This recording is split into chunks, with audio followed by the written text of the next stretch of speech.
This is the official clock.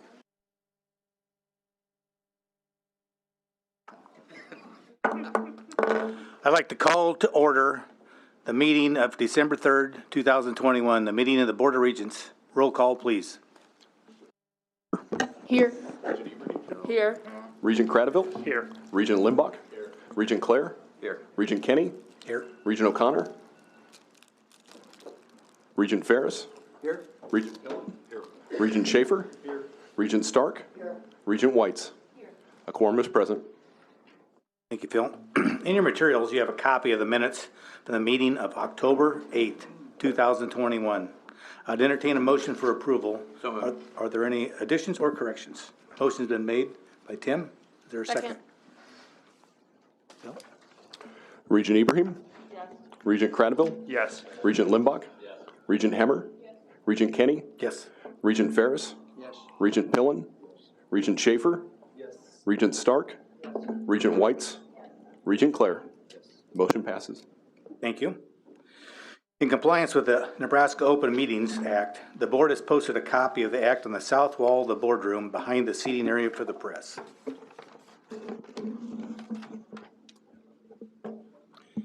It is my honor to introduce Brian Sloan, President of the Nebraska Chamber of Commerce and Industry. Brian is a Nebraska native. Brian brings 3 decades of policy, business expertise to the state chamber, including experience as a tax attorney with Coley Jensen, managing partner with Dolet. Brian's federal government experience includes service as a legal advisor to the IRS commissioner, as a staff member of former U.S. Representative Hal Dobb on the House Ways and Means Committee. In this role, Brian helped shape the 1986 federal tax law. Brian is a 2-time university alum, receiving his law degree and bachelor's in business administration from UNL. The state chamber has served as a voice of Nebraska business since 1912. With approximately 1,200 members statewide, the chamber's mission is to protect all aspects of free enterprise while making Nebraska an even better place to do business. Brian, welcome to our meeting. Thank you, and thank you to you all for the opportunity to be here today. It's the subject which is probably going to be our generational challenge, and that is workforce. And so what I'm going to do today is take us briefly through just a few of the statistics, but talk about the types of partnerships that are going to be required, at least from the chamber view, to move us forward as we go forward on this issue. In many ways, when President Kennedy in the 1960s challenged this country to take us to the moon, it really wasn't about going to the moon. It was about whether we were going to win in terms of technology and innovation as a country. And what spawned from that trip to the moon was 30 years, 40 years of technological growth and prosperity and economic opportunity. In many ways, for our generation, and I probably can't say that at 64, but for all of us now, the challenge is this workforce challenge, and I'm going to try to put it in just a little bit of perspective quickly. It's not a challenge that came at us all of a sudden. We've known this for many years, and what I have put up is just U.S. birth rates, and Nebraska birth rates track this pretty similarly. We have a little bit higher birth rates than the national averages, but not much. What we've known for some time, this is a chart from 2000 to 2020, is birth rates per 1,000 people in this country have been declining. That means a smaller and smaller and smaller pipeline of workforce and population. To put it in perspective, I graduated, I'm a proud Gearing Bulldog of 1975. I won't bore you with all football stories. But when I graduated from Gearing in 1975, we had nearly as many high school seniors graduating in Nebraska as we do now. And it's a function of these numbers. What you also see in there, it's 2 things going on. One, it's a decline in birth rates, and 2, you'll see the annual percentage change on the bottom chart, and you see the trough that occurred in 2008 through 2018. That's my father's fault. My father served in World War II and created the baby boomer group when he came back, and that created waves in population. What we know from UNO researchers is that we're in this trough in terms of how it affects workforce until the year 2030. So one, we're in a baby boomer trough, and two, we've got declining birth rates. We've known this for some time, that it was coming. What happened through the pandemic was it accelerated this process until it is now what I would call our number one, our number two, and our number three issue in Nebraska, and in the United States for that matter. This is Nebraska's total labor force. You'll see it from roughly 2016 through 2021, and what you see is we went from 1,045,000 to 1,021,000. We actually have a smaller workforce in Nebraska now than we did before the pandemic. That number represents some recovery. We actually lost about 30,000 people who stopped working during the pandemic. We've gotten about 6,000, 7,000, 8,000 of those back, but the majority are still not back as part of our workforce. Prior to the pandemic, I would have told you that on any given day in Nebraska, we had 30,000 to 50,000 jobs that we could not fill because we did not have enough people. It was stopping our growth, it was stopping economic opportunity, and it was every city from Omaha to Scottsbluff. If you ask me that question today, that number is now 50,000 to 80,000. In each of our communities around the state, I don't care where you live, if you go to a fast food restaurant or you go to a downtown business, you will see, the other day I tried to go get a piece of pizza, and that restaurant is now closed on Tuesdays. I'm not sure why Tuesdays got chosen, but the sign on the door said, we're closed on Tuesdays because of our labor shortage.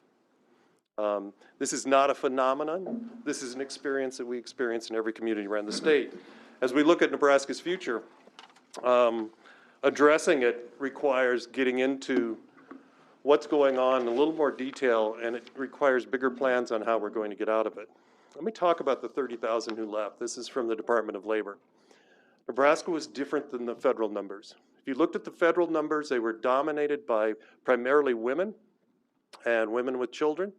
Not surprisingly, during the pandemic, with all of the issues in terms of childcare and during the pandemic, that was not surprising. In Nebraska, it was pretty much 50-50, female-male. What's even more surprising is in Nebraska, if you look at the age groups on the left, it was pretty equally divided. Out of those 30,000 that left the workforce, 18% of them were 18 to 24, 22% were 25 to 34. So in Nebraska, it's no one single solution to this workforce issue. Again, this is not something new. In 2019, the Blueprint Nebraska group issued its report after a year of effort in a grassroots effort that involved over 6,000 Nebraskans. The conclusions from that report were pretty specific. Is that Nebraska, as we know, has huge culture, land, water, and location advantages economically, but where we're struggling to compete with our peer states is in the areas of people, workforce, innovation, and technology. I put some statistics from the Blueprint report on the right side of this slide. At that point in time in 2019, out of 50 states, we were number 36 in STEM graduates, number 35 in new entrepreneurs, number 29 in venture capital, number 39 in attracting young talent, number 33 in net migration. If I were to take that Blueprint Nebraska report and break it down to its bare essentials, what it said was essential for Nebraska by 2030 was to address two issues: attracting and retaining 18 and 34-year-olds to this state, and technology enabling our core industries: agriculture, manufacturing, transportation, logistics, finance, insurance, banking. So pretty simple, pretty straightforward. The question is not what we should do, the question is how to. From the chamber standpoint, what we focus on every day. Well, we get up every morning now. So many of you know me, I'm a tax accountant and lawyer by trade. That does not make me popular at cocktail parties. And I took this job assuming that my job was tax modernization in Nebraska, and lo and behold, I find out it's workforce. keys to this process, the keys to what we're going to have to do every day is focus on how we do attract and retain and connect to these 18 to 34-year-olds. If you want to ask me, are we going to fix property tax? Are we going to fix income tax in this state? I'm going to ask you, how many 18 to 34-year-olds are we going to attract between now and 2030? How vibrant our community is going to be, not just Omaha and Lincoln, but my hometown of Gearing and smaller communities around the state. If you tell me that we're going to attract 100 to 200,000 18 to 34-year-olds between now and 2030, net incremental gain, I'm going to say we got a shot. If you can tell me we're just going to go down the path we've been going, I'm going to tell you we have no shot at all, just from an economic standpoint and the size of the revenues in this state. To attract these people, we went around this summer, visited with community leaders from across the state. While business leaders said workforce, workforce, workforce are our number 1, 2, and 3 issues, community leaders said we absolutely have to attract these 18 to 34-year-olds. There's some fabulous things going on around the state, but the issues that came up were housing, number 1. If we're going to attract these people, we're missing 40, 50, 60,000 affordable housing units just as a start in this state. We're going to have to create downtowns where there's something for 18 to 30-year-olds to do. I don't know why they don't enjoy hanging out with me, but apparently it's a problem. This is a much more entrepreneurial group of people than the people my age. We're going to have to foster innovation and entrepreneurship at a much different level. We're going to have to grow our core industries. We don't have to bring in new industries. Ag, manufacturing, banking, finance, as I said before, are going to be the keys. But technology enabling those. Farms with combines that don't have people on them that run all night. Manufacturing that runs 24/7 in the dark. This is the future of Nebraska. This is the future of our small communities, building those technology industries within our smaller communities. But to get from here to there, we've got to start doing some bigger and bolder things. We've got to take the assets this state has and take on much bigger and bolder efforts. We need 100 to 200,000 young people to move to the state. We also need to retain hundreds of thousands of people that grew up here and connect them to experiences and jobs right here. It's going to take partnerships. And I promised Regent Claire I wouldn't say this, but I have to. I grew up in Gearing. We wore blue letter jackets. That other town that we don't speak of, across the river, they wore red jackets. They owned King's, we own McDonald's.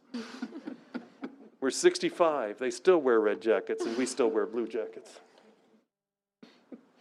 We have got to get over this. We've got to put our petty differences in this state aside and start focusing on this workforce issue. This is a state which has the opportunity to be a top 10 growing state over the next 10 and 20 years if we can solve one issue is workforce. We have all the other advantages.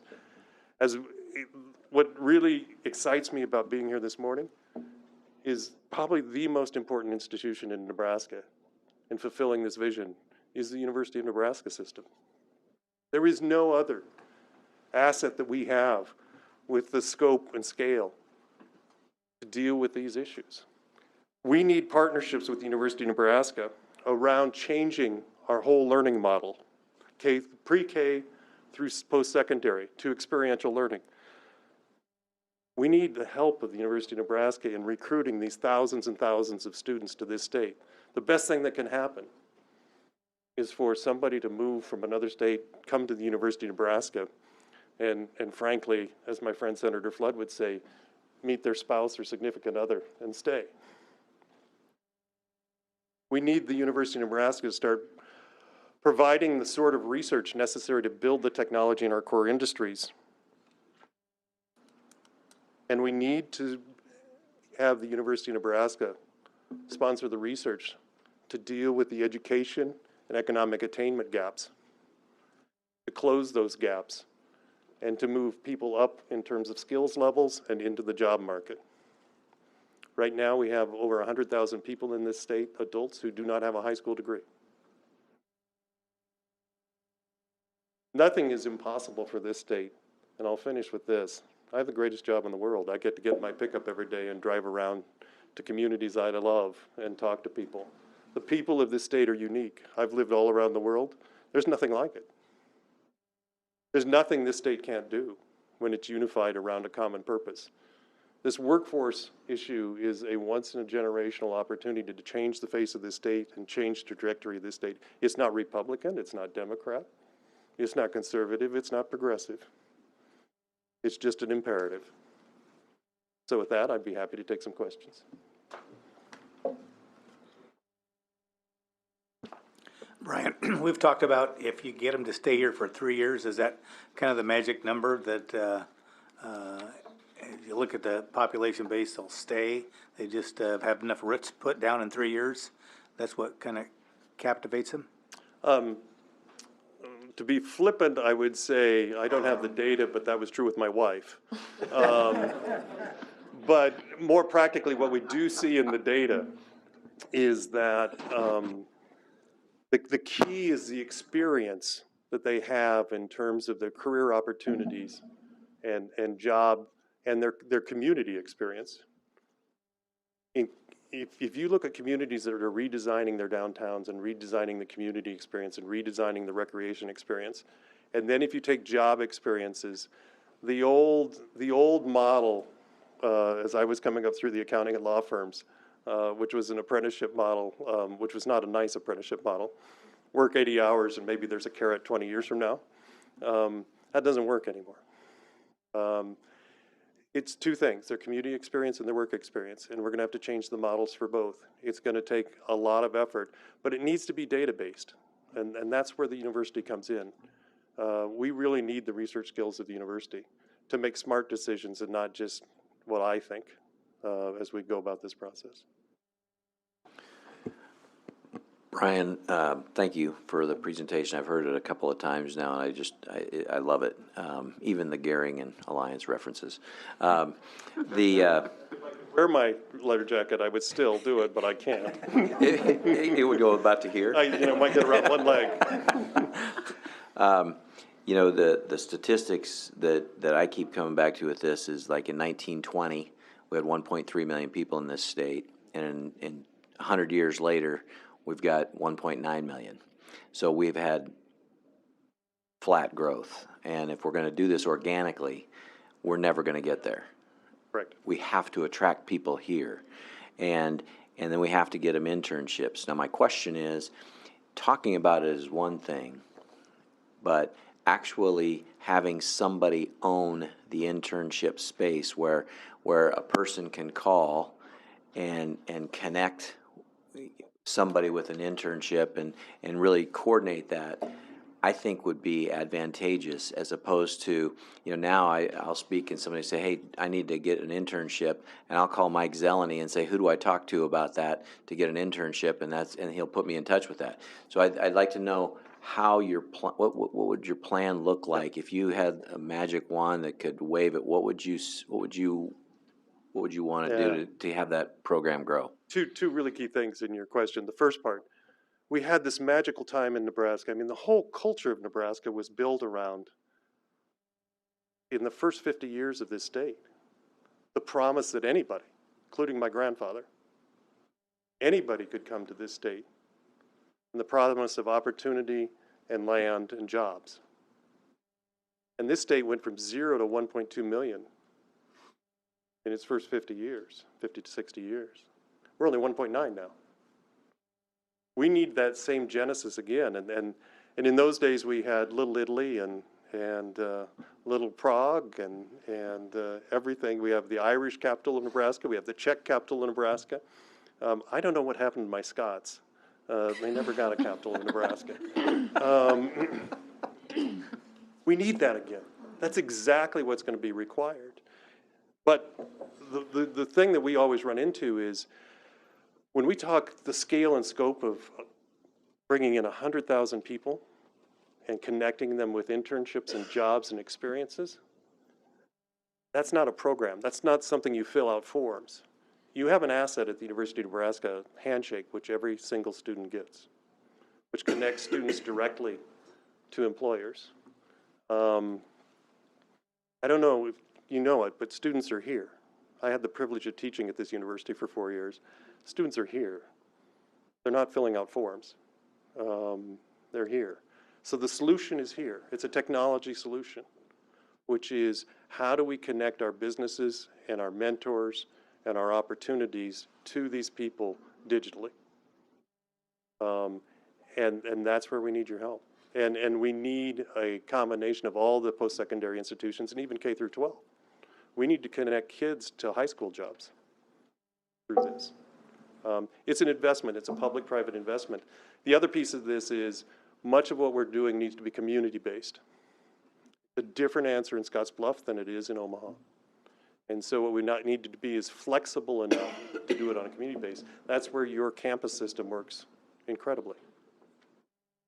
The issues at UNMC are very different than the issues at Kearney, but the challenge is the same. Can I ask, in terms of chambers of commerces that are in most of our cities, I don't know if is it Yes. all our cities? Most of them. Oh, most of them.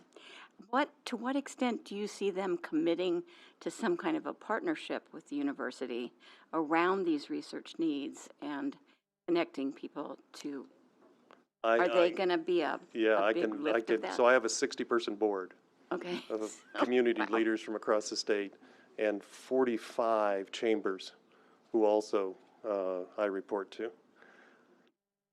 I have a 100% participation rate. I actually have a couple board members right here today. I have a 100% participation rate on my board in terms of willingness to put those public-private partnerships together. This isn't all public money. This is private money as well. It's really taking the leadership of Nebraska and focusing and centering around this and creating the type of partnerships. But those partnerships aren't going to be successful unless the 5-year and 10-year plan for the university has the university at the front of that in creating opportunities for we can't afford to lose 5,000 students from this area of Omaha or 2,000 students from this area of Scottsbluff. We've got to connect with everybody in this process. What do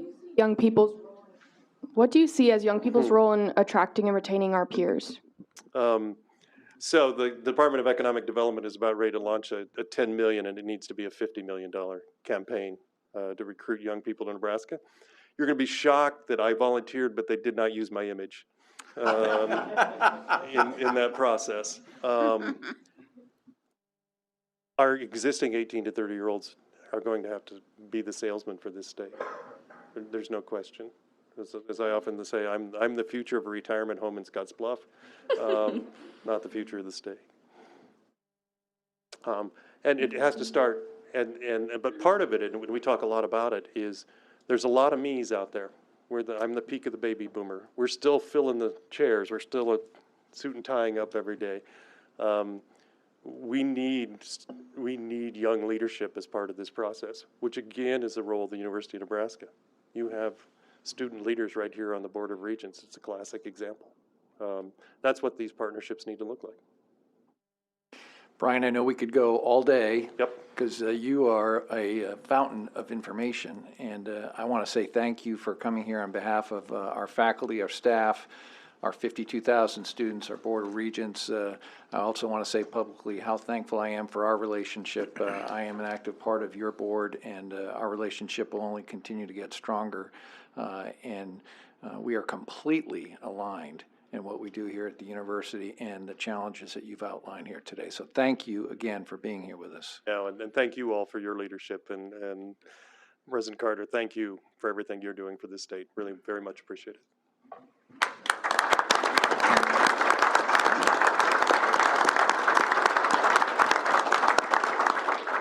Thank you, Brian. At the beginning of each Board of Regents meeting, we take time to recognize those persons who too often don't receive the recognition they deserve. The Board of Regents believes that this is vitally important to acknowledge your commitment as well as contributions to the university. To have been nominated by either a supervisor or a peer is an honor in itself. As Kudos recipients are announced, please come to the podium, join the Regent making the presentation. Following each presentation, we will ask you to take a picture that will appear on our website. President, Chancellor, and recipient's family and supporters are invited into this photo.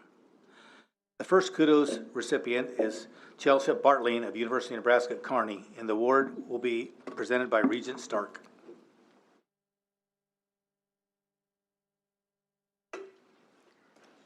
I'm honored on behalf of the Board of Regents, and I am pleased to recognize Chelsea Bartling, Interim Director of the Lavon Kopecki Plumbuck Early Childhood Education Center.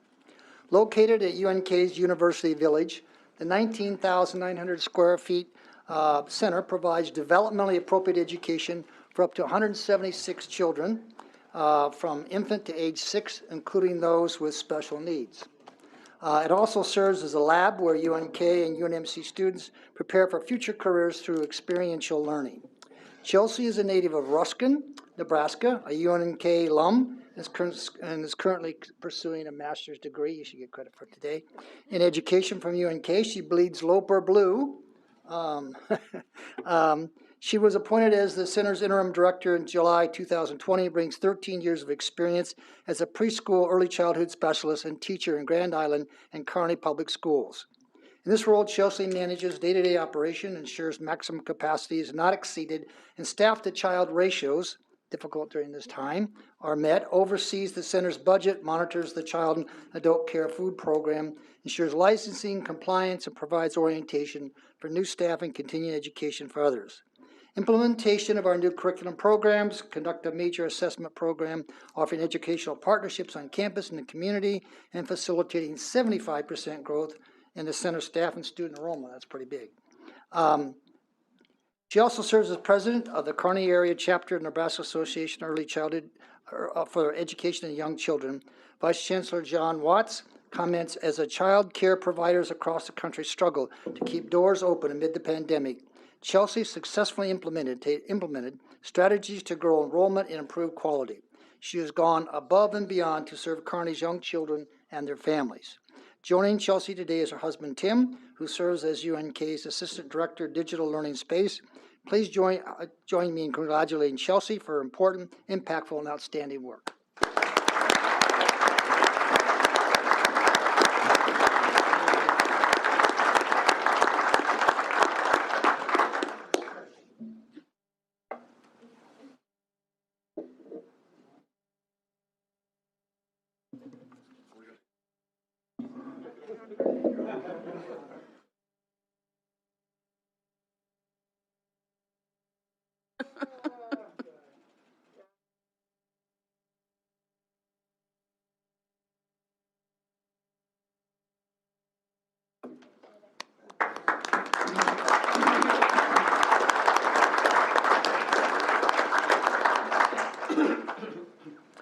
Congratulations, Chelsea. Regent Ferris will present the Kudos Award to Megan Conley from the University of Nebraska at Lincoln.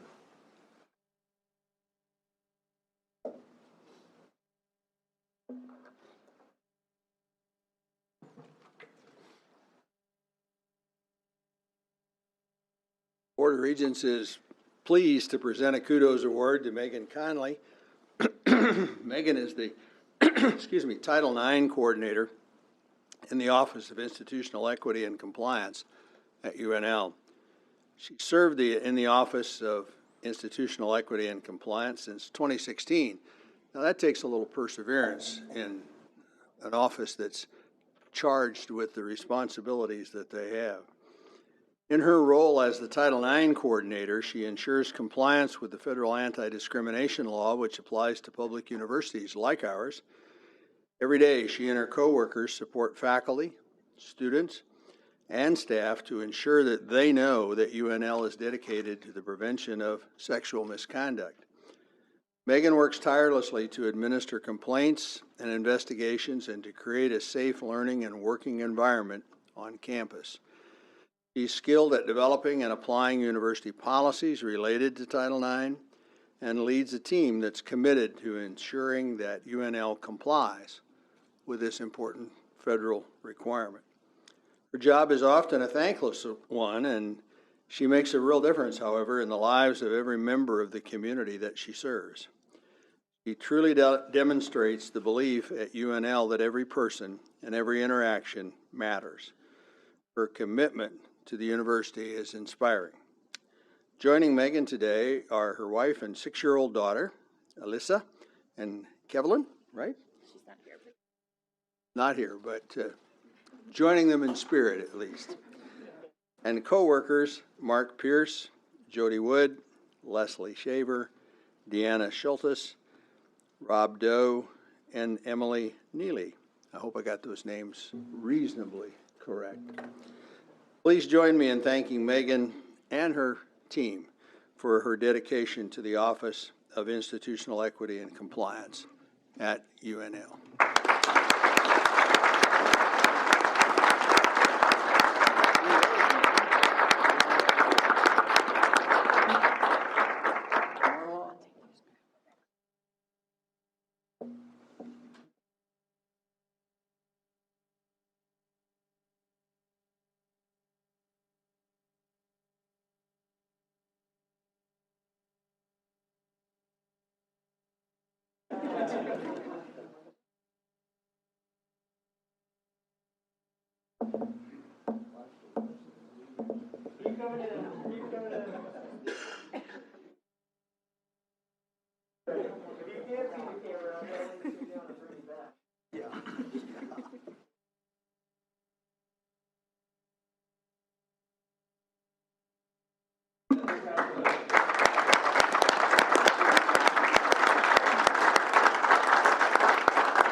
Congratulations, Megan.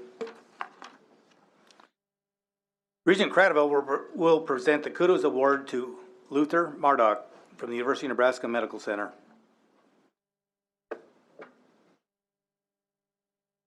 Thank you very much, Chairman Kenny. And when I had initially heard that Mr. Murdoch was going to be awarded this award, I was actually incredibly excited because I worked really closely with him throughout these last few years. And so I've been looking forward to this for some time now.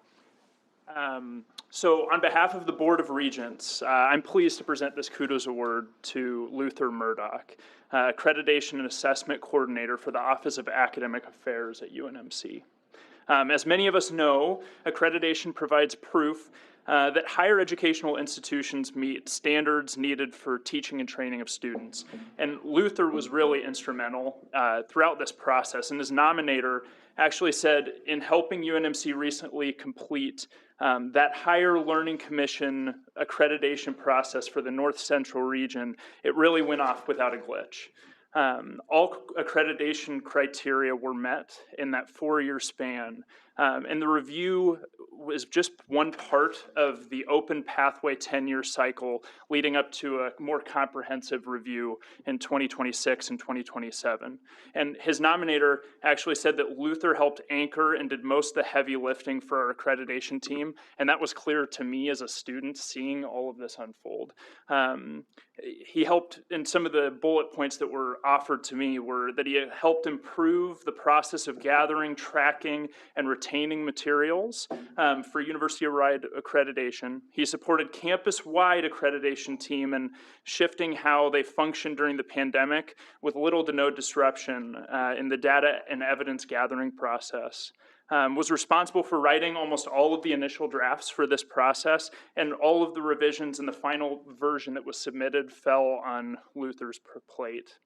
And he worked diligently over the last 4 years to support a campus-wide assessment culture and was lauded by reviewers. And I think this is the key part about this process. UNMC leaders said the accreditation was granted without a single citation made, and that is very atypical. And in fact, the lead reviewer during an exit interview said, "This is the most straightforward and uncomplicated review I've ever done." And that's saying something. And one of the things I have to mention about Mr. Murdoch is that while I was at the table for a lot of these discussions, he was seeking actively the voices from students all the way to tenured administrators throughout the university, and was really intentional about doing that both in person for those that needed that and were struggling with technology and being able to bring that forward and being able to integrate this in a really fluid fashion. Luther's nominator praised his organizational skills, And then added that Luther is not stopped, but is continuing to prepare all the needed documents for successfully ensuring the full comprehensive evaluation is just as successful. And today, Luther is accompanied by his supervisor, Dr. Kendra Schmidt. But please join me now in thanking Mr. Murdoch for his diligence and dedication to UNMC and the high standards of this accreditation process.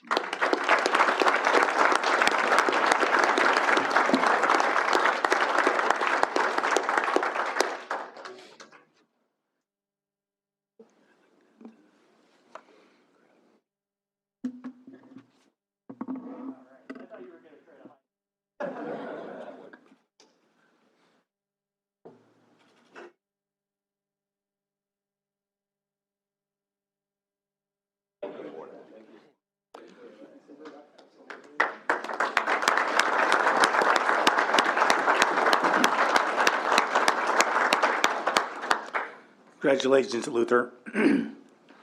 Hannah Wazenreed Solberg from the University of Nebraska at Omaha is our final recipient, and the award will be presented by Regent Hemmer.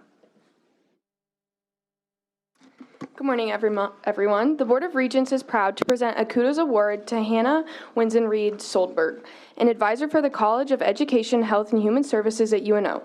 Through her cooperative spirit and inclusivity, Hannah has gone above and beyond for Maverick students during this unique and challenging time.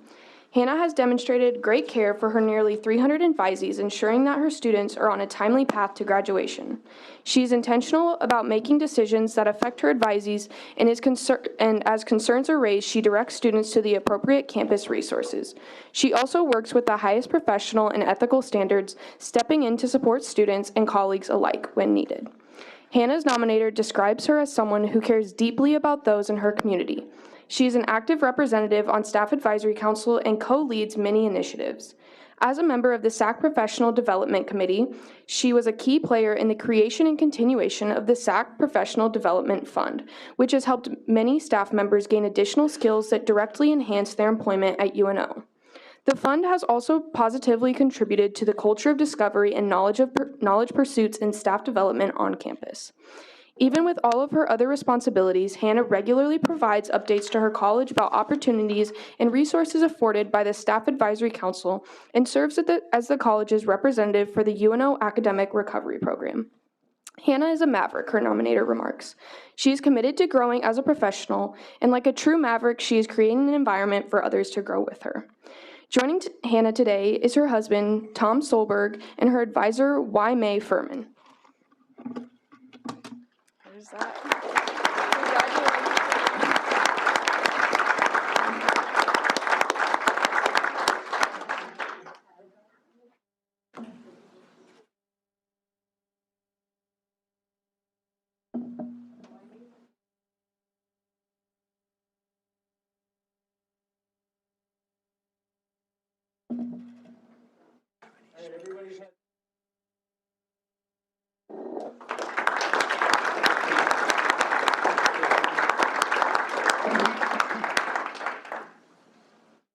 Congratulations, Hannah.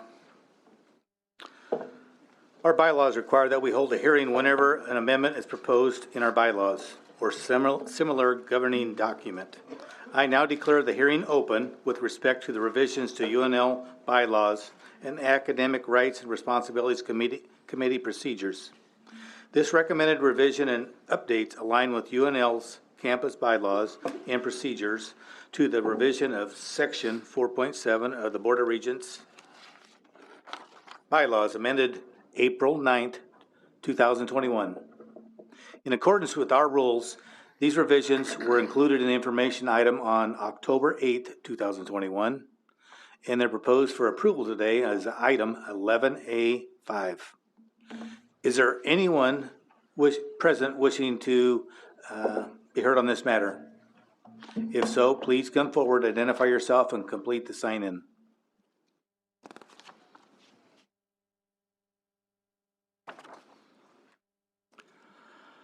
I believe there's no one wishing to address the board. I declare this hearing closed.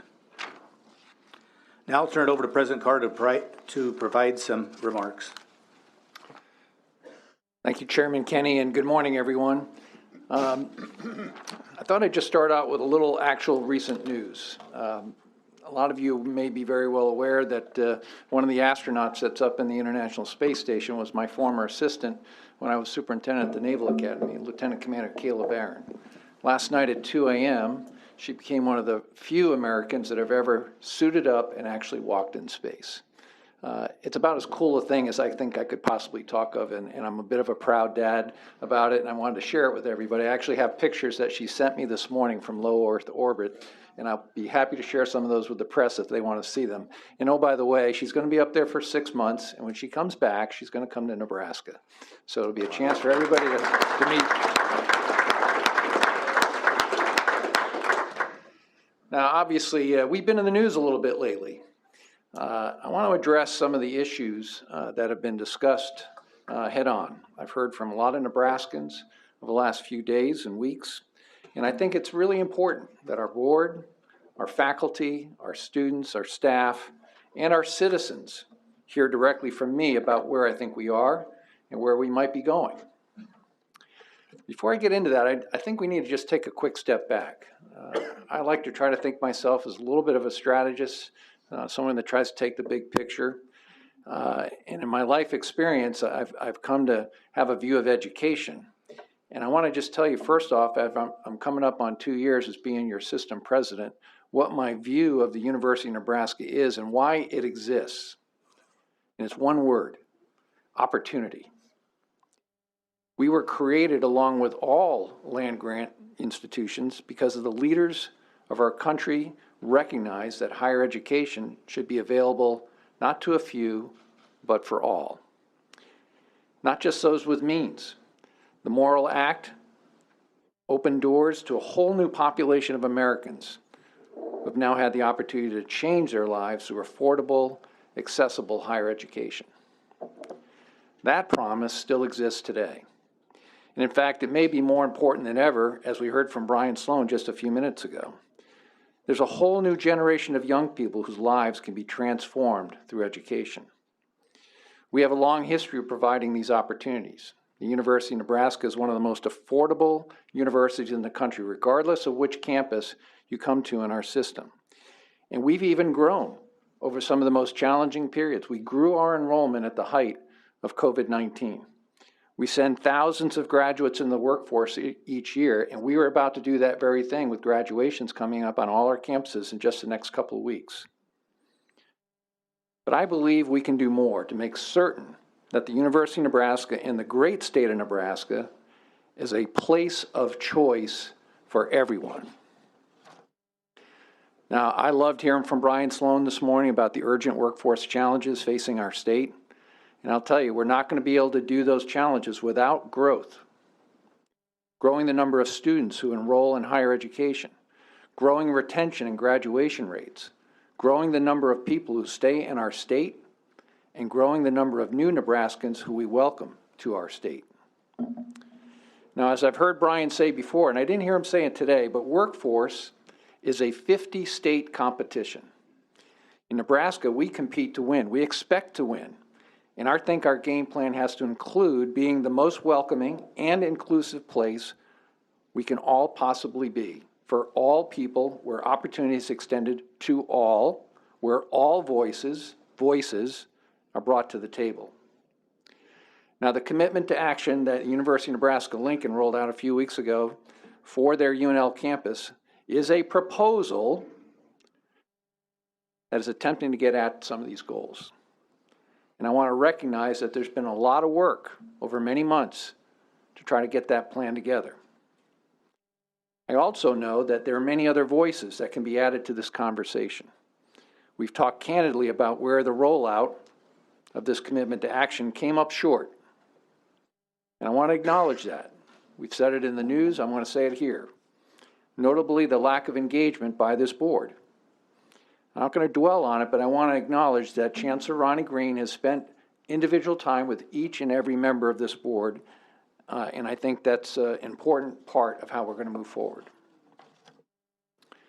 The pledge here, and I'm not speaking just for Chancellor Green, but for myself, is to work hand in hand with this board, and we want to move forward in a sincere, mature set of voices. This board's voice is crucial to this process, as the voices are of all Nebraskans. This conversation is too important not to seek input from as many stakeholders as possible. Students, faculty, staff, our board, other chancellors, their campus communities at UNO, UNK, UNMC, our alumni and friends, elected leaders, community members, taxpayers across the state who care deeply about our university and want to help us be successful. Now, I have no big announcement to make today, but I'm going to say this. We are working on a process to engage all voices so that our work is as inclusive, collaborative, and broad as possible, reflecting the input and ideas of all Nebraskans about how best to grow our state. This conversation needs to address not just diversity and inclusiveness in all its forms, but how we do this together. For example, are we doing enough to make certain that students from rural Nebraska have the same opportunities as urban students? Are we extending equitable opportunities to low-income students? Are we making sure that our military learners, a community that I come from, feel that they belong and can be successful on our campuses? When we do business, are we making sure to engage small businesses, women, minority, veteran-owned businesses so that we keep as many of these dollars in Nebraska as possible? Do students of all backgrounds, socioeconomic status, faith, political affiliation, and race feel welcomed, safe, and included? We should be able to answer these questions. We should be able to have that dialogue. And yes, this process does involve discussions about race. These discussions are difficult. Our nation has had this difficult conversation about race since our founding. And from where I sit, we haven't found all the answers yet. To have these conversations, we need to get comfortable being uncomfortable. Because even though these are not easy things to talk about, we would be doing our students who care a great deal about this topic and for whom we serve, as well as our state, a disservice if we ignore them or stay silent. In fact, as Brian Sloan even said here, I think Nebraska can be the standard for this kind of robust civil dialogue, where we can disagree passionately but respectfully, where our differences don't divide us, but it will actually, in the end, make us stronger. That's going to send a message that in Nebraska, all voices truly have a seat at the table.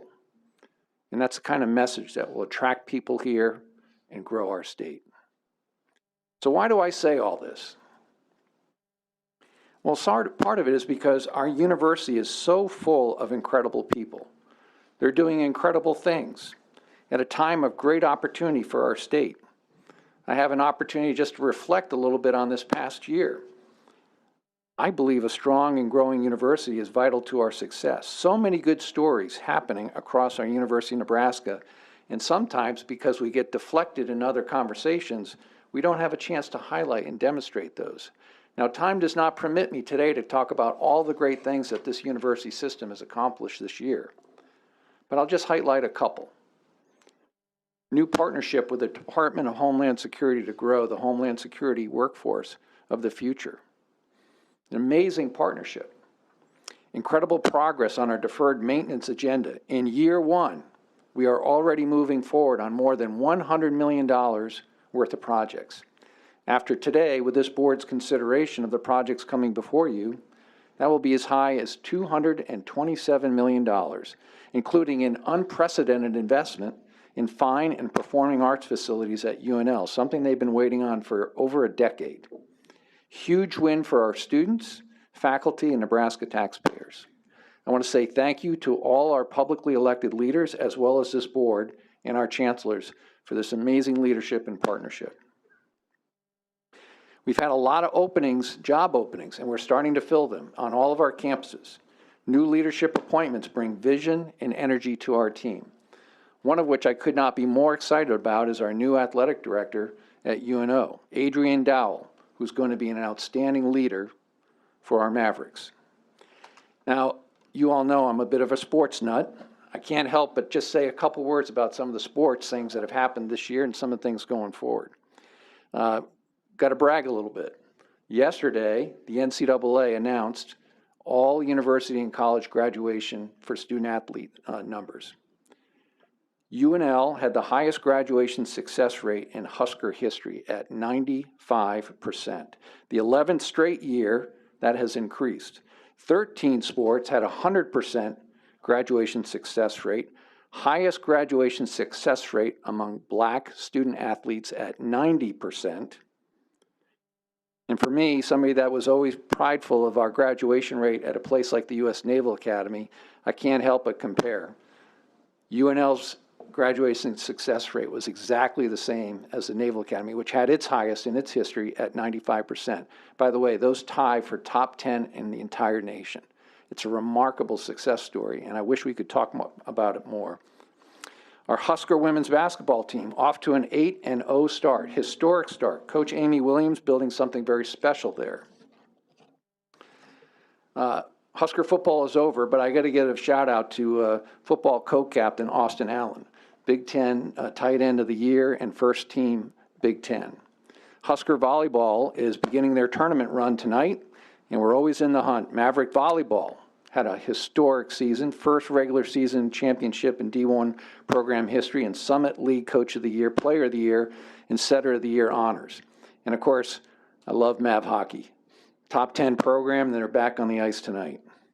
And what a great playoff run for Loper football. Heartbreaking loss in the D2 championship run, but one of the best performances they've had in their history. Coach Lynn, just outstanding. And Loper volleyball is still in the hunt for D2 championship. So there's a lot happening that we should be very proud of. Now, I want to just look forward to 2022 for a brief moment. The word of the year is going to be one word: growth.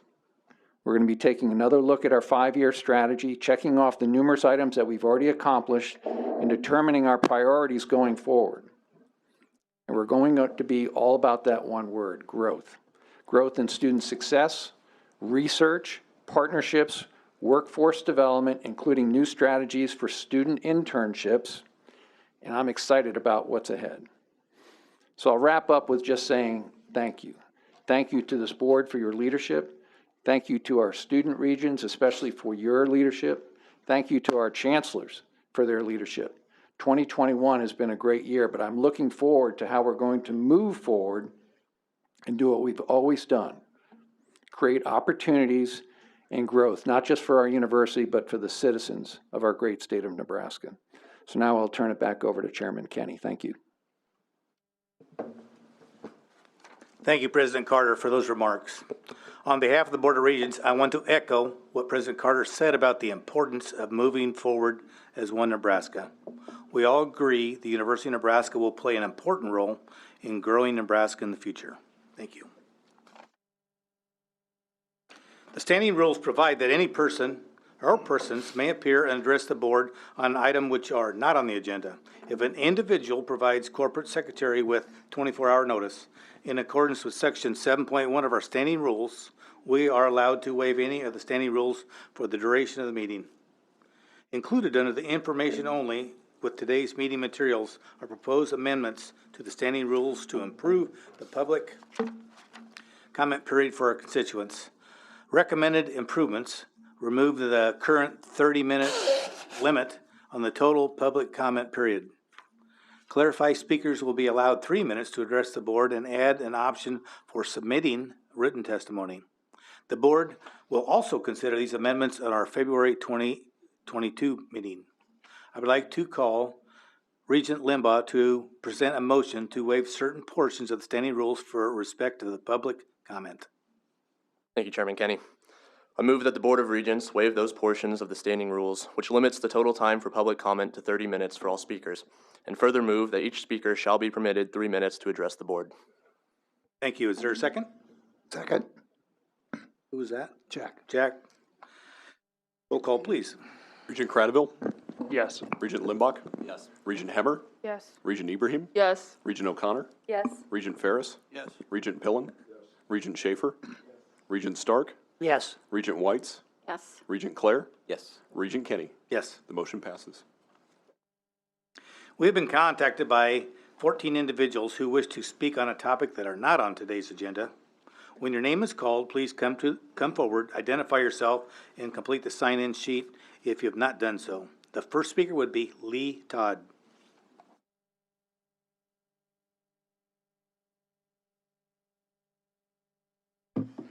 Good morning. I wanted to thank and I know we don't get to say thank you enough, so I'll get right to the point. I wanted to thank the Board of Regents for no longer separating unvaccinated students for weekly testing and no longer requiring the Safe Community app. I think that's a smart decision.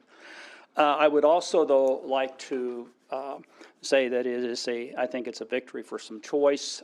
There's a lot of pressure on young students to comply, but we need to also acquiesce when there are opportunities to look at differing opinions, and I think that was something that was accomplished. So I want to thank you for doing that. I really appreciate it. I testified a couple of months ago. I have a handout. I don't know if you've gotten it. Probably not. I would have liked to have had that in front of you so that you could kind of follow through. So I'll be brief. There are still to do, in my opinion, a couple of things, and those are listed on page 1 of that handout. If you would look at those and give those your full consideration, I would appreciate that. As far as a different viewpoint on what's going on in the world, and there's a lot going on right now, I would also like to refer you to, if you would like, a second opinion, and a broad-based second opinion that was authored by the premier epidemiologists at Oxford, Stanford, and Harvard. 3, of course, instantly recognizable institutions. It's called the Barrington Declaration in relation to what's going on with COVID, mask mandates, and the vaccine. In my handout on pages 1, 2, and 3, you will see what is happening in 3 countries where there are virtually no vaccinations, and the resulting decline in COVID deaths and the incidence of COVID that's actually taking place. It is staggering when you compare it to 2 countries that I've also outlined on page 3 in that handout, the United States and the UK. What is happening in those 2 countries? The differences are palpable, the differences are significant, and I would encourage you to, as we should do, look at the science, look at the facts. And then sorry? 1 minute. Oh, I have 2 minutes left, right? Oh, I have 1 minute left. All right. So the 4th page, or I believe it's the 5th page in that handout, please look at the vaccine adverse event reporting system data. This is staggering. This is scary. It should affect and look at, it should be something that we are really taking into consideration, because what is happening on these deaths from people who have been vaccinated, from the vaccine itself, it is amazing. And that graph on page 4, it's on page 5, I believe, shows what's going on. We're already over 6,000 deaths in the United States just from the vaccine. I brought 2 products through the FDA approval, and I can tell you, if we had 10%, even 1% of what has happened, those 2 products would never, ever have been authorized by the FDA. So I appreciate your consideration. The information's in the handout, and I do hope you give it some time to look at it, because it is important. There are things that are going on out there today that are not being reported in the news. So I hope I've given you maybe some unbiased, factual information to consider. Please look at it. Thank you very much. Thank you, Lee. Kathleen Koth.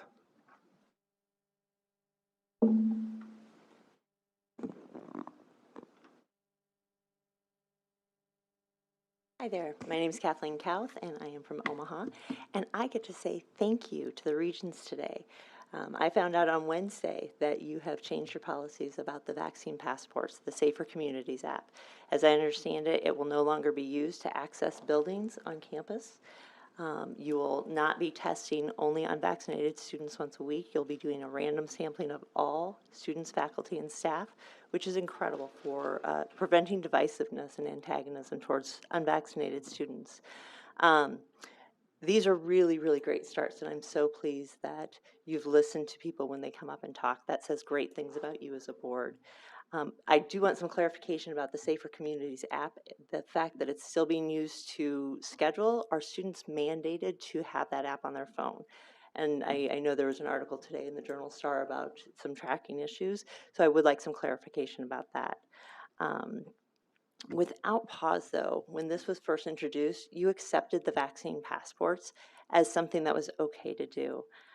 You're finding out later that these are divisive programs, that these things are not something that our country should stand for and that we as Nebraskans should stand for. I encourage you as a board to get more involved and look at the programs that are coming out. Find out more about what's going on. We are depending on you to reflect Nebraskan values at the universities.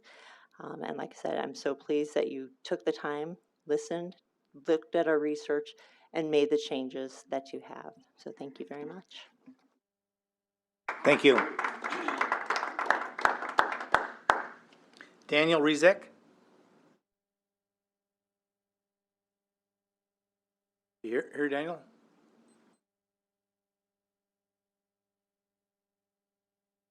So we'll go down to Ali Ganik.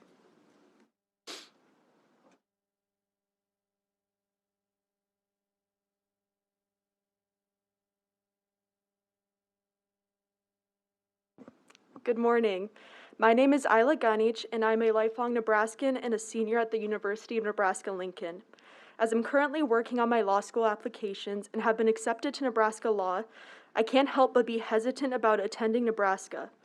I know Nebraska law has renowned faculty, and I would leave with a phenomenal education. But the administration's lack of concern about our future is devastating, an environment in which students cannot thrive. I can't help but want to go to a university where I can solely think about my education, not have to constantly fight for the higher ups to adapt to a changing world. Continued investments in the fossil fuel industry means losing students. We understand divestment cannot happen in one day. We know full and honest divestment will take time. However, asking for a commitment to fully divest now is not too much. The University of Michigan, Rutgers, and most recently the University of Minnesota have all committed to full divestment. Being the last Big Ten school to divest would be embarrassing, and time is running out. We know divestment is possible, and we will not accept the claim that it is not. The pathway to divestment has already been paved. The student support is abundantly clear. The hardest part is done. The only factor needed is your commitment to divestment. I urge you to take the moral route and commit to 100% divestment.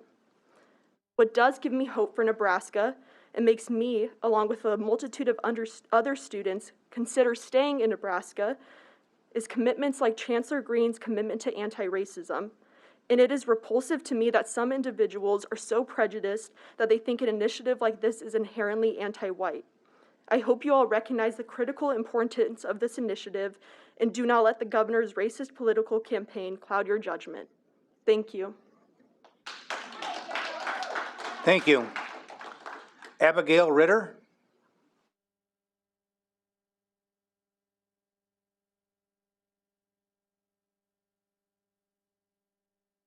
I believe Abigail's here. Madison Whitney.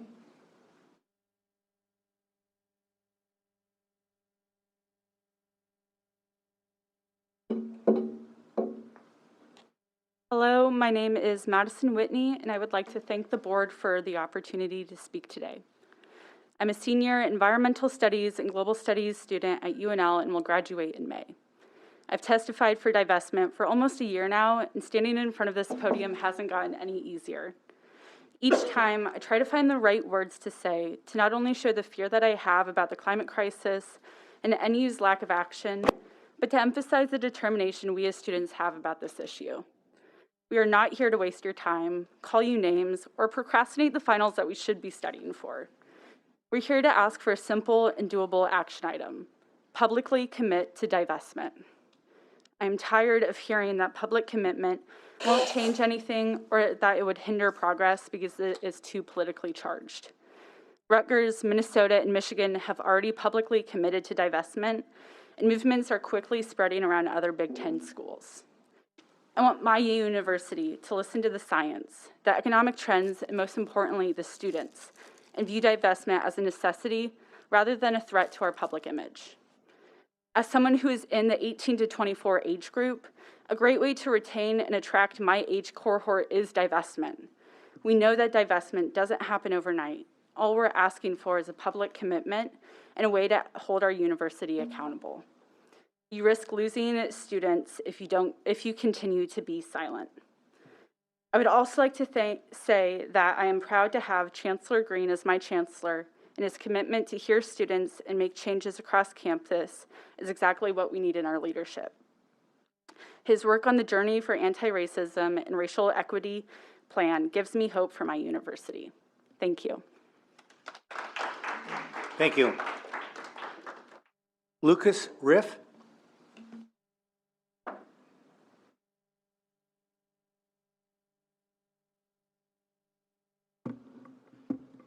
Hi all, my name is Lucas and I'm a senior international business major.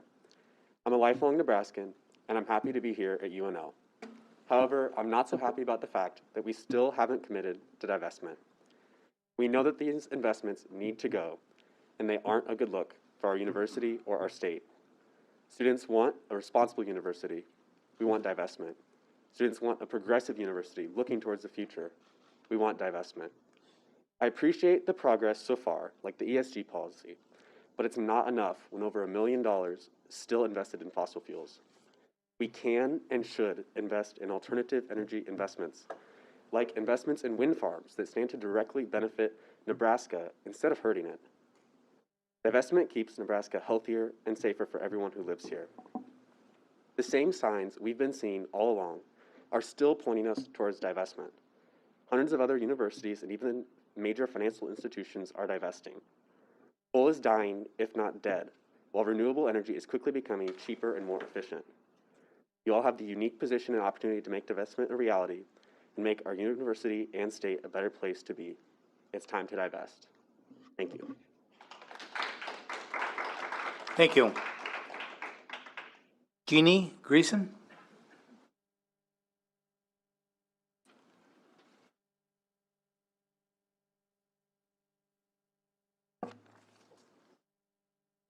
Good morning. My name is Jeannie Greisen, and I'm here as a pharmacist, a mother, and a Nebraska taxpayer. I'm here to voice my disapproval still of the vaccine passport and the COVID testing of students being performed at the veterinary college, which is not protecting their health information. First, I want to express my appreciation for the actions that have been taken in the past several days to address the concerns that we've been bringing up at each of these meetings over the last several months regarding UNL's COVID policies. I believe those are the first steps that need to be taken to dismantle the overreach that the university has undertaken and violates the freedom and rights of these students. More needs to be done. The tracking app needs to be completely removed from their phones now and next semester and going forward. This is a privacy issue, and UNL doesn't need to be tracking these students.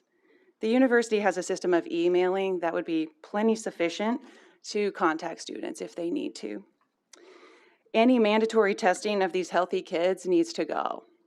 I urge you to find another disease state in history where healthy students are routinely tested. There isn't one. However, as Regent Whites and Regent Claire stated in their email response to me, you both feel it's your duty to keep these students safe. If that is truly your purpose, then protect them by keeping their medical information protected. And stop testing at the veterinary college because it's not protected.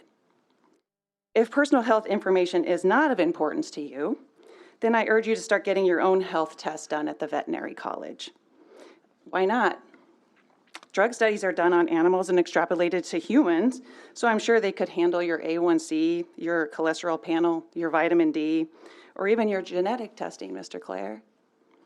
In addition, if UNL wants to be a medical administrator, then UNL needs to follow the same guidelines that I and every other health professional follow. We protect patients' privacy. We protect their information. We treat each patient as an individual. We don't waste money on unnecessary tests, but therapies that actually improve their lives, like vitamin D testing. That would be a good plan for you to implement at the university. Implementing vitamin D testing, 70% of the population is deficient in and has shown that it increases the severity of COVID. Thus, why not implement that? Get rid of the testing of COVID. Lastly, as you can see, myself and other concerned citizens of Nebraska, we're not going away. The past 18 months have shown that the citizens of Nebraska will no longer remain quiet when they feel they're not being represented. The Board of Regents is elected by taxpayers and is supposed to represent and work for the citizens. With this model, the citizens have oversight of their representation. I think this serves as a good reminder that your position on this board is to represent the will of the people. Thank you. Thank you. Annie Sumner.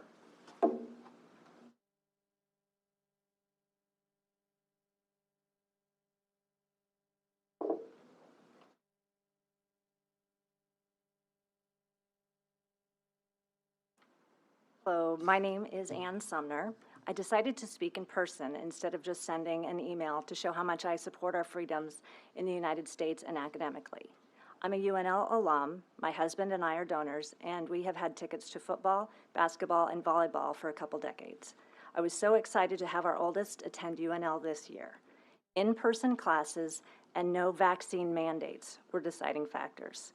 And the message our son kept hearing was how proud the university was to be a leader for in-person learning.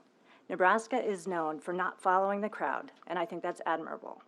We need to lead the way fearlessly as we continue moving away from the Safer Communities app, which is basically a vaccine passport. My son and all his friends were thrilled to hear that UNL is taking small steps away from constant control and back toward freedom of movement, so they can attend classes without showing their papers to enter buildings. Many students might not even realize the app uses Bluetooth to track their location for contact tracing. I find it very creepy to be tracked this way. I even know donors who pulled their donations after the Safer Communities app was introduced. I've been appalled by the testing discrimination against a minority of students and staff based on medical status. So if you must continue testing, it was welcome news that it will now be at least randomized for everyone next semester. College life is difficult enough without adding this additional stress. These should be some of their best years, but the constant intrusion of privacy and fear-mongering makes it difficult to enjoy these years to the fullest and concentrate on studies. And finally, masks. I know we're under a DHM from the county, but there's no clear evidence they even do anything against an aerosol like coronavirus, or this should have been over by now. You should have all received the recording of the presentation on East Campus by Stephen Petty and Dr. McCullough, so you know the opinions of these experts. Masks are just another element of control. With the university's huge influence in our city and state, you could be a difference maker in gaining back our liberties. Our son wants to continue his education at UNL, and as long as students have medical freedom here, he will be able to. I'm asking you to provide the balance you were elected to preserve in order to keep the university's leadership in check. Thank you for your time. I appreciate it. Thank you, Ann. Jennifer Brittenham Cox.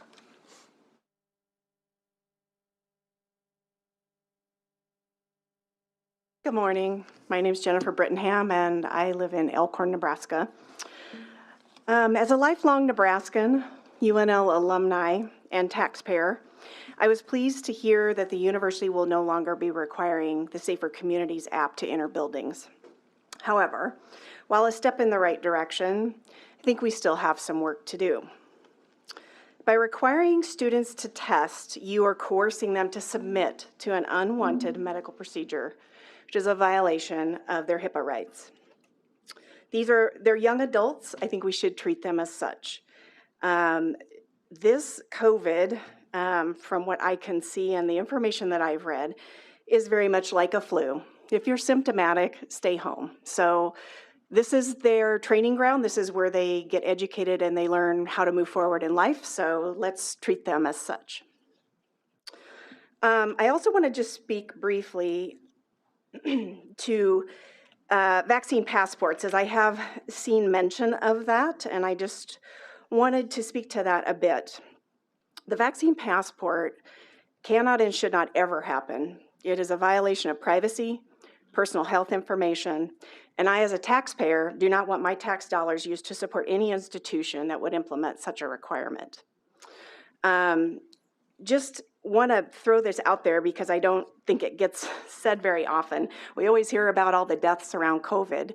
I just happened to run across information from the World Health Organization last night. Survival rate of COVID in the US is 99.95%. So again, on the vaccine mandate, I don't know if any of you have looked at alternative sources of data or if you're just getting it from the mainstream media, but these injections are dangerous. And our students should not be forced to get an experimental injection with known short-term side effects and injuries and a long-term risk profile that we don't know and we won't know until the trials are over. 1 minute. Which, by the way, the Moderna trial ends in October 2022. The Pfizer trial ends in May of 2023. So thank you for stopping the Safer Communities app. This needs to be voluntary for students. They want to put it on their phone, and just stop the control and let them enjoy their college life. Thank you. Thank you.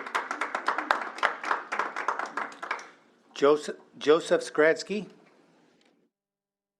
Good morning, President. Good morning, Board of Regents. I thank you for this opportunity to stand before you.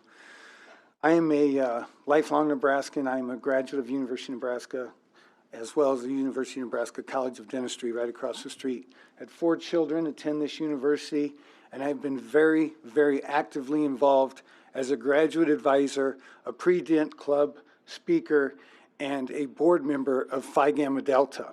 As you know, there was a very serious incident that occurred at 1425R, the bottom of which we've never gotten to. We were told there was a sexual allegation. We asked for the reports, we asked for the investigation, we asked for all information concerning our members as well as anyone who may have been perpetrated in a crime.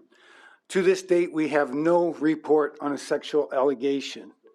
My fraternity of 123 years consecutive on this chapter has been removed for 6 years. The findings of an investigation were an alcohol violation. Let me tell you what happened to me. On Tuesday, we talked to the police. They said there was no case closed, no investigation. On Wednesday, Chancellor Ronnie Green just decided to remove our chapter from the campus. I went down on Wednesday to talk to my undergraduate members. I met with 82 young men in the fraternity house. And as I walked out the front of the house, I was met by 2 individuals egging my fraternity house. As I approached them and asked them what they were doing, I was assaulted. This is all on video. The police officers can verify it. For 20 to 30 seconds, I feared for my life. Have any of you ever been assaulted on this campus? I ask that question now. I have. Have any of you been a part of a hate crime on this campus? I have. I am telling you, this problem was perpetrated by Chancellor Green. The allegations were never laid to rest. Our men were kicked off campus. Our parents were told to remove their men from the fraternity house. Our men were beat up on October 13, and I'd like you to also review that video camera. Our men were jumped. They were beat up in the front yard of our fraternity house. The police were called, and after our men succumbed the perpetrator, there was an ensuing incident with the police in which a man down was hollered. Police came because the perpetrator now beat up the police officer. I have 100 young men approximately who've had to travel in groups to go to classes, who've been hassled, who've been the recipients of hate mail, the recipients of bullying, the recipients of everything that makes young people not want to be here. I'm here to tell you that there needs to be a change at Nebraska. What's happened here is absolutely out of control. Did any of you experience the lynch mob? My young men could not leave their house. They could not go to class. They could not come back to their house. Safety is a pretty big issue for our students. I asked you to talk to some of the parents. For those of you regents in West Omaha, South Omaha, and outstate, for anybody who has a student at Phi Gamma Delta, I would like you to talk to their parents. In closing, I know there's FOIA requests. I know there's litigation coming. I would ask the board to please look at the Spencer Fain investigation that occurred 2 years ago when we were exonerated the last time. Antifa, the Betsy rioters, and the rest of the abolished Greek life people came on our campus and really endangered our students. It's a serious issue, it's a divisive issue, and we have a real problem at Nebraska. Thank you. Thank you. Corbin Hubbell.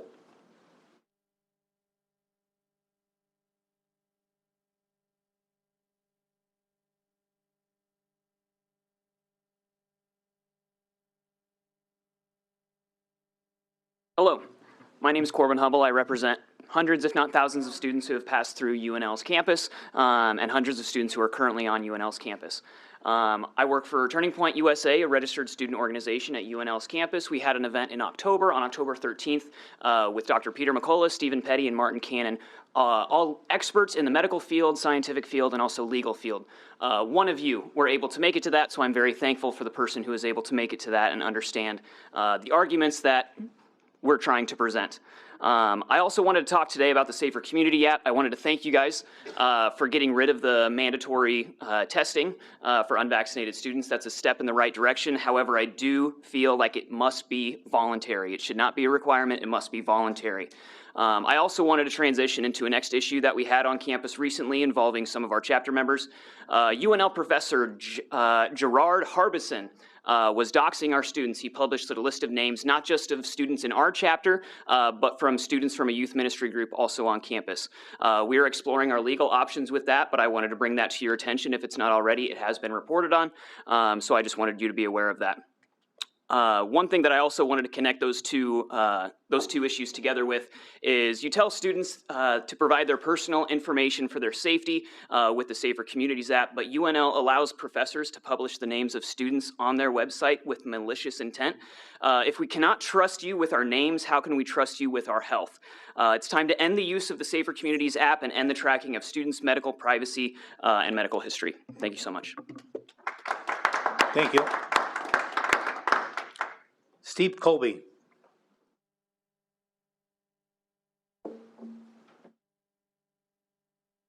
Hello, good morning.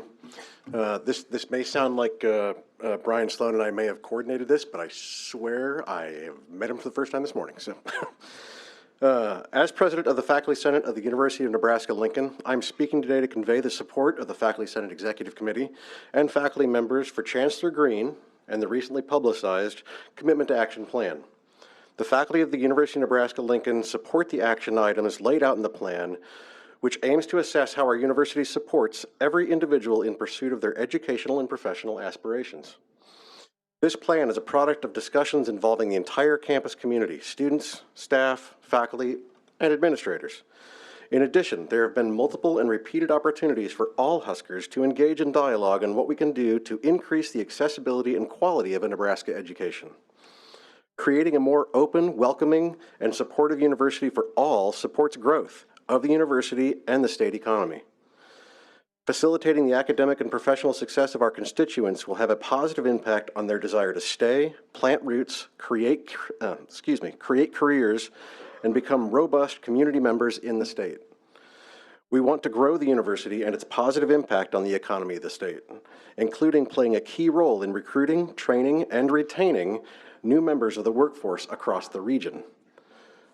We are united by the values and aspirations in the End 2025 plan, which we began drafting back in 2019.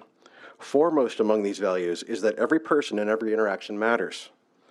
The Commitment to Action Plan is the next logical step in achieving many of our strategic objectives. It is a cohesive roadmap for how we implement our Nebraska values in day-to-day university life. There's nothing more Nebraskan than making sure the glory we achieve is a direct reflection of the talent, grit, and sweat we put into our efforts. That is what the plan aims to accomplish. The action plan speaks to each of us as students, parents, employees, all of us who are Nebraskans by birth or by choice. We sincerely value Chancellor Green's leadership for his role in this process as a facilitator and champion of both the university and the state.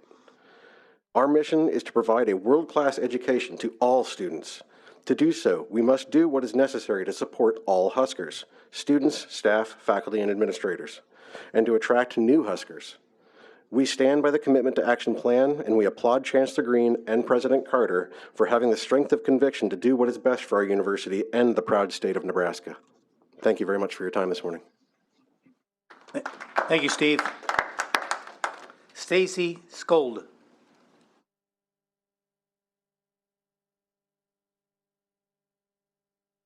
believe she's here. We also had written testimony from Paul Sudar, should be on the table soon. The standing rules further provide anyone desiring to speak on an agenda item, regardless of notice, may do so. Each person or persons wishing to speak may be given 3 minutes to make remarks. Is there anyone who would like to address the board on a topic that's part of today's agenda? If so, please come forward, identify yourself, and complete the sign-in sheet before you leave. You have 3 minutes to address the board.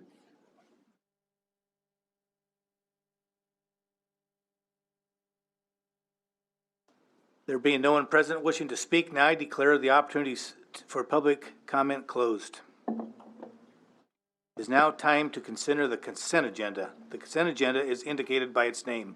It is moved and voted upon as a group of action items as opposed to administrative agenda where items are considered and discussed individually. With that said, unless one of my colleagues on the board wishes to consider any of these items in administrative agenda, I invite a motion to approve the consent agenda. Regent Claire, is there a second? Second. Bob? Roll call, please. Regent Limbach? Yes. Regent Hemmer? Yes. Regent Ibrahim? Yes. Regent Cradaville? Yes. Regent Ferris? Yes. Regent Pillen? Yes. Regent Schaefer? Yes. Regent Stark? Yes. Regent Whites? Yes. Regent Claire? Yes. Regent Kenny? Yes. Regent O'Connor? Yes. The motion passes.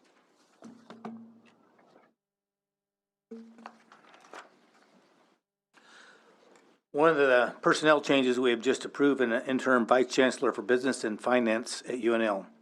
Before we move on, I would like to recognize and thank Bill Nunez for his 18 years of service to the university, including service as director of institutional research and planning, associate to the chancellor and chief of staff, and vice chancellor for the past 4 years. Bill, we're a stronger institution thanks to your efforts. We wish you the best at TCU.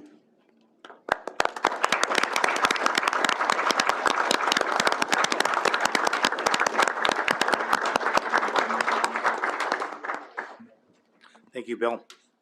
Now I would ask President Carter to guide us through the administrative agenda.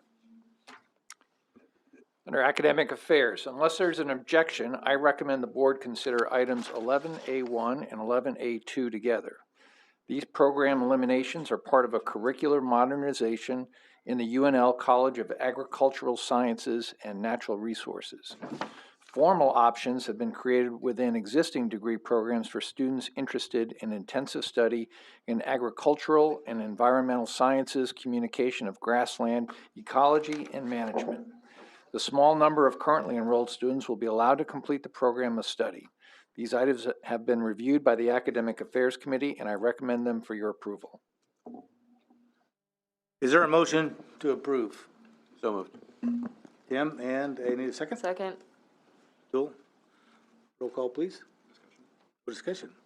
Yeah, we talked about this in Academic Affairs, and again, these are just trying to both upgrade and enhance and provide a better education for our students. So we think it's a positive move. Thank you. Anyone else? Regent Hemmer? Regent Ibrahim? Yes. Regent Cradaville? Yes. Regent Limbach? Yes. Regent Pillen? Yes. Regent Schaefer? Yes. Regent Stark? Yes. Regent Whites? Yes. Regent Claire? Yes. Regent Kenny? Yes. Regent O'Connor? Yes. Regent Ferris? Yes. The motion passes.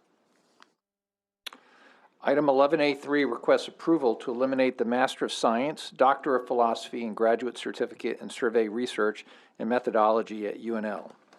There are no students currently enrolled in these programs, and the program director left the university in 2019.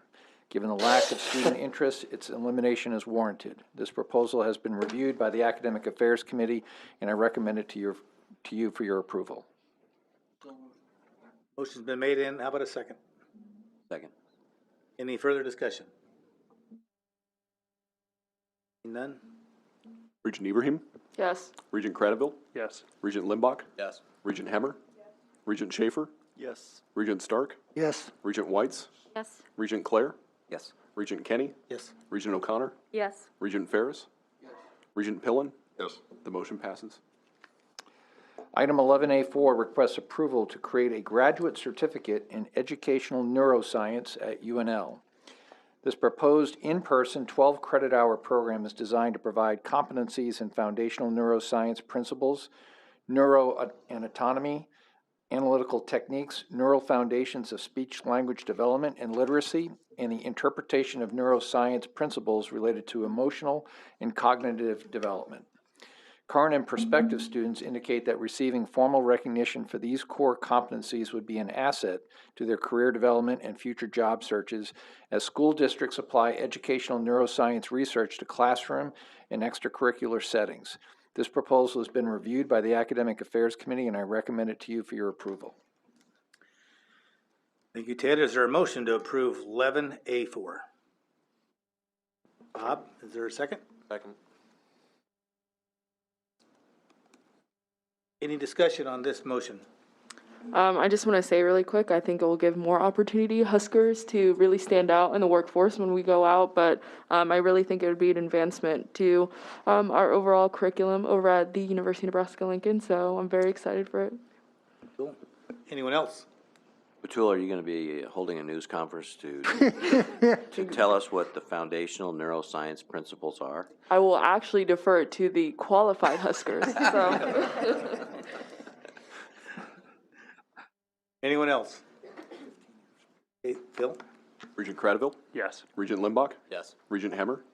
Regent Ibrahim? Yes. Regent Stark? Yes. Regent Whites? Yes. Regent Clare? Yes. Regent Kenny? Yes. Regent O'Connor? Yes. Regent Ferris? Regent Pillen? Regent Schaefer? The motion passes. Item 11A5 seeks your approval of revisions to the UNL campus bylaws and Academic Rights and Responsibilities Committee procedures. As you'll recall, the Board of Regents approved amendments to the board bylaws relating to administrative leave in April 2021. As a result of these amendments, elements of the UNL campus bylaws and Academic Rights and Responsibilities Committee procedures need to be revised for clarity and alignment. In accordance with the board's bylaws and rules, this item was included as an information item at the October 8, 2021 meeting, and a public hearing was held on this matter earlier today. This item was reviewed by the Academic Affairs Committee, and I recommend it to you for your approval. Thank you, Ted. Is there a motion to approve 11A5? So moved. In a second? Second. Any comments? Regent Limbach? Yes. Regent Hemmer? Regent Ibrahim? Yes. Regent Cradaville? Yes. Regent Whites? Yes. Regent Clare? Yes. Regent Kenny? Yes. Regent O'Connor? Yes. Regent Ferris? Regent Pillen? Yes. Regent Schaefer? Regent Stark? Yes. The motion passes. Moving to Business and Finance. Unless there are any objections, I recommend the board consider items 11B1 and 11B6 through 11B9 together. These 5 items represent funding approvals for LB 384 facility renewal and renovation projects. Specific projects include renovation work for Varner Hall at UNK and Kimball Recital Hall, Bessie Hall, Morrill Hall, and the Pershing Military and Naval Science Building at UNL. As you will note, this work isn't flashy. We're focusing on HVAC and supporting systems, roofs, windows, fire, life safety, ADA compliance, and electrical, among other improvements. These items have been reviewed by the Business and Finance Committee, and I recommend them to you for your approval. Thank you, Ted. Is there a motion to approve 11B1 and 11B6 through B9? So moved. Is there a second? Second. Thank you. Any discussion? Chancellors? Riveting stuff.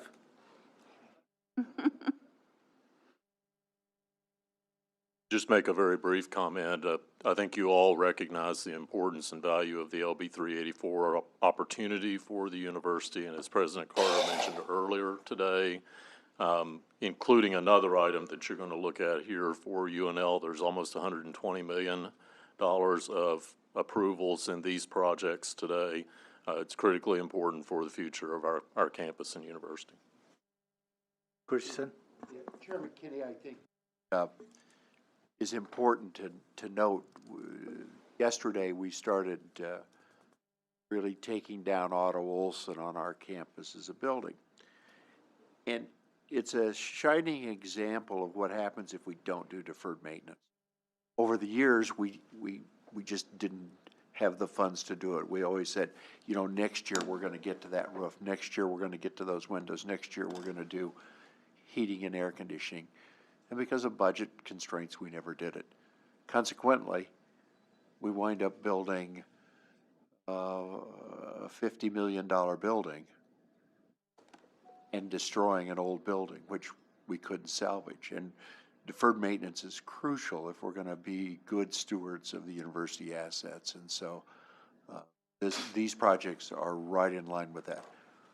Are they exciting and sexy? No. Are they necessary? Far overdue. Thank you. Anyone else? Bill? Regent Hemmer? Yes. Regent Ibrahim? Yes. Regent Cradaville? Yes. Regent Limbach? Yes. Regent Clare? Yes. Regent Kenny? Yes. Regent O'Connor? Yes. Regent Ferris? Yes. Regent Pillen? Yes. Regent Schaefer? Yes. Regent Stark? Yes. Regent Whites? Yes. The motion passes. Item 11B2 requests approval to enter into a long-term ground lease agreement with Woodbury Corporation for the property located at 401 North 9th Street in Lincoln. This property was once the location of the University of Nebraska Press Building. Once the building was razed in 2010, the parcel has only been periodically used for parking. This property is in the popular Haymarket District, and as such, given its lack of strategic use, the university was considering sale of the property. Upon further review, the university wishes to retain ownership of the land and enter into a long-term ground lease, which will yield a lump sum payment of over $1.2 million. This is a good example of the university following through on an element of our 5-year strategy to review our assets for maximization and monetization. Woodbury Corporation intends to develop a hotel on the property, the ownership of which would revert to the university upon lease expiration. This item was reviewed by the Business and Finance Committee, and I recommend it to you for your approval. Is there a motion to approve 11B2? So moved. Is there a second? Second. Any discussion? I thought it was someone interested, and they're already constructing, and we hadn't even approved the contract yet. Why is that? I think it'd be a little risky. Bill? I think Vice Chancellor Nunes said they're staging, but there is not construction at this point. Regent Ibrahim? Yes. Regent Cradaville? Yes. Regent Limbach? Yes. Regent Hemmer? Regent Kenny? Yes. Regent O'Connor? Yes. Regent Ferris? Yes. Regent Pillen? Yes. Regent Schaefer? Yes. Regent Stark? Yes. Regent Whites? Yes. Regent Clare? Yes. The motion passes. Thank you. Item 11B3 seeks approval of the program statement for the Lead Center for Performing Arts Renovation and Addition at UNL. The proposed project includes a 16,000 square foot addition providing a new entrance, box office, green room, donor event space, and education space, and improved vertical circulation. The project also includes 25,000 square feet of renovations to improve circulation and accessibility, additional public restrooms, and valet. Funding for this $25.5 million project comes from a combination of grant and private support. This item was reviewed by the Business and Finance Committee, and I recommend it to you for your approval. Thank you, Ted. Is there a motion to approve 11B3? So moved. Motion's been made and a second. Any discussion? I would just comment, I think this is another situations where, what if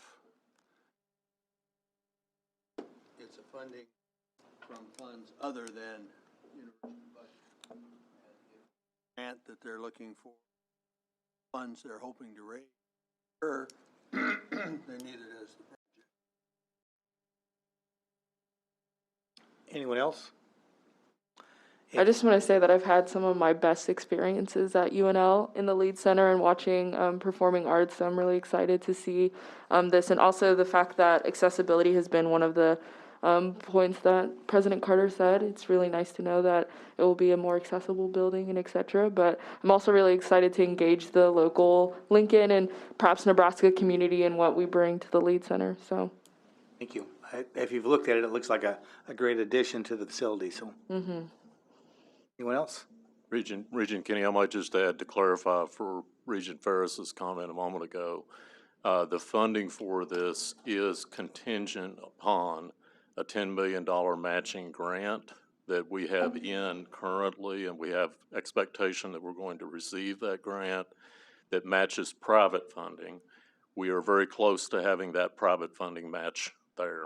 We expect to have that by the end of December. So, news. Anyone else? Regent Cradaville? Yes. Regent Limbach? Yes. Regent Hemmer? Regent Ibrahim? Yes. Regent O'Connor? Yes. Regent Ferris? Yes. Regent Pillen? Yes. Regent Schaefer? Yes. Regent Stark? Yes. Regent Whites? Yes. Regent Clare? Yes. Regent Kenny? Yes. The motion passes.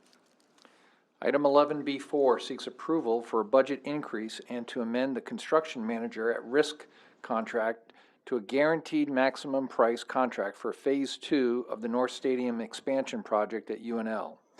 Since the intermediate design review was reported to the board in December 2020, there have been unavoidable pandemic-induced impacts to the markets for both construction and non-construction items. To cover these cost increases, an additional $10 million in private support will be raised.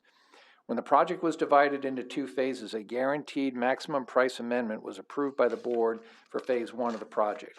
UNL is seeking your approval for a parallel contracting method for Phase 2. This item was reviewed by the Business and Finance Committee, and I recommend it to you for your approval. So moved. Thank you, Ted. Thank you, Tim. Is there a second? Second. Any further discussions on this contract?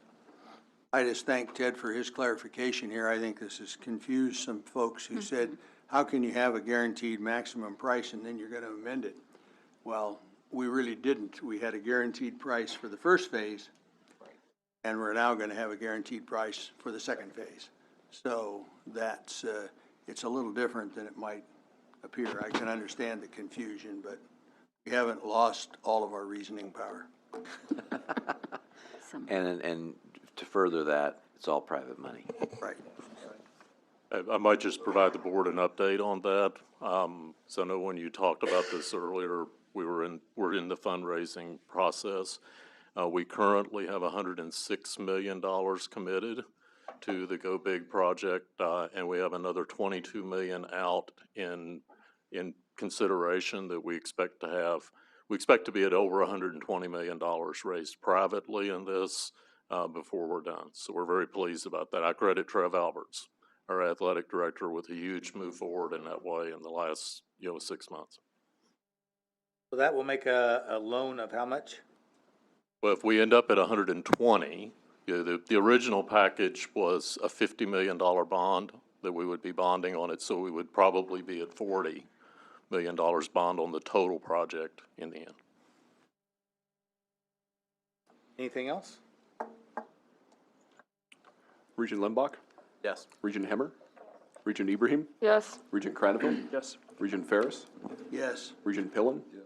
Regent Schaefer? Yes. Regent Stark? Yes. Regent Whites? Yes. Regent Clare? Yes. Regent Kenny? Yes. Regent O'Connor? Yes. The motion passes. Item 11B5 seeks your approval of the program statement for the Westbrook Music Building Replacement Project at UNL. This $75 million project, coupled with a renewal and repair project approved a few months ago for Kimball Hall, and addition to the Lead Center for Performing Arts, represent a comprehensive advancement of the university's performing arts facilities. This project is supported with LB 384 funding.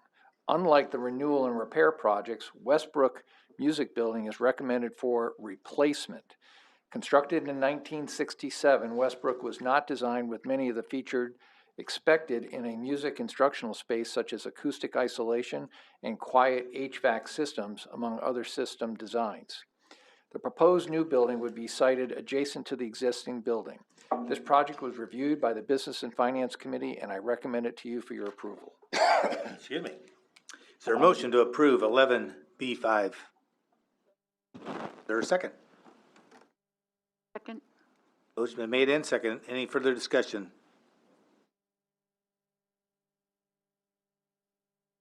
Seeing none, Phil? Regent Hemmer? Yes. Regent Ibrahim? Yes. Regent Cradaville? Yes. Regent Limbach? Yes. Regent Pillen? Yes. Regent Schaefer? Yes. Regent Stark? Yes. Regent Whites? Yes. Regent Clare? Yes. Regent Kenny? Yes. Regent O'Connor? Yes. Regent Ferris? Yes. The motion passes.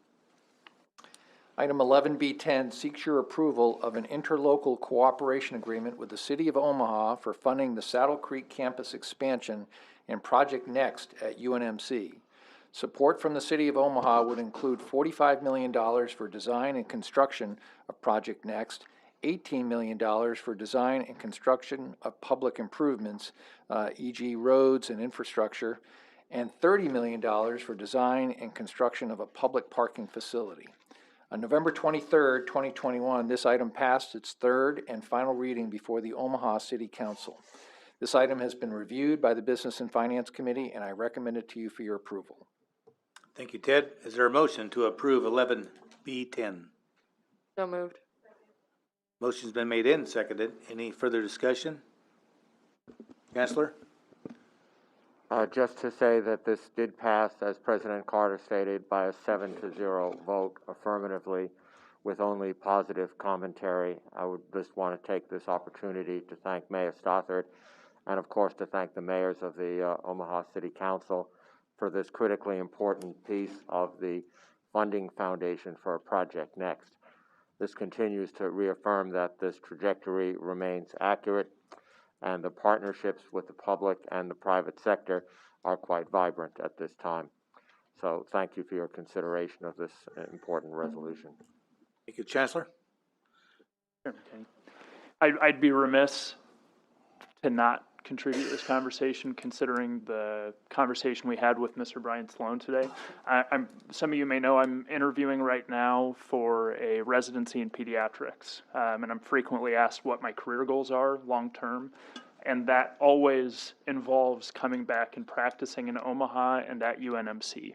And that's because of these type of partnerships that we have and the investment the community has in the university system and in the future workforce. So we talk about internships. This is another way that we see the investment in our future. And I just want to thank Dr. Gold and our leadership at UNMC, Mayor Gene Stothert, and our Omaha community and Omaha City Council, because this is the type of thing that gets me excited. And I talk to anybody that will listen that UNMC stock is going up, up, and up, and it excites me, and I see that amongst my peers. So thank you.